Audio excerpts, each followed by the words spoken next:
நெல்லை மாவட்டம் ராதாபுரம் சுற்றுவட்டார பகுதிகளில் உள்ள காற்றாலைகளில் இருந்து பல லட்சம் ரூபாய் மதிப்பிலான செம்பு கம்பிகள் மற்றும் வயர்கள் தொடர்ச்சியாக திருடப்பட்டு வரும் சம்பவம் அதிர்ச்சி ஏற்படுத்தியுள்ளது.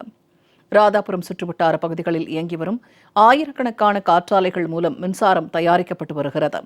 ஆனால் காற்றாலைகளில் ஆள் நடமாட்டம் இல்லாத சூழலை பயன்படுத்தி துணிகர திருட்டுகளும் நாள்தோறும் அரங்கேறி வருவதாக தற்போது புகார்கள் எழுந்துள்ளன. குறிப்பாக பழவூர், உதயத்தூர் உள்ளிட்ட பகுதிகளில் இயங்கி வரும் காற்றாலைகளின் பூட்டுகளை உடைத்து விலை உயர்ந்த செம்பு கம்பிகளை மர்ம நபர்கள் நள்ளிரவில் அறுத்து திருடிச் சென்றுள்ளனர். பல காற்றாலைகளில் அடுத்தடுத்து திருட்டு சம்பவங்கள் நடைபெற்றுள்ளதை அடுத்து காற்றாலை நிறுவன ஊழியர்கள் ராதாபுரம் காவல் நிலையத்தில் புகார் அளித்துள்ளனர். தொடர்ச்சியாக புகார்கள் அளிக்கப்பட்ட போதிலும் திருடர்களை பிடிக்க முடியாமல் காவல்துறையினர் திணறி வருவதாகவும் குற்றச்சாட்டும் எழுந்துள்ளது. இதனால் பல லட்சம் ரூபாய் இழப்பு ஏற்படுவதோடு மின் உற்பத்தியும் கடுமையாக பாதிக்கப்படுவதால் தனிப்படை அமைத்து திருடர்களை உடனடியாக கைது செய்ய வேண்டும் என்ற கோரிக்கையும் எழுந்துள்ளது.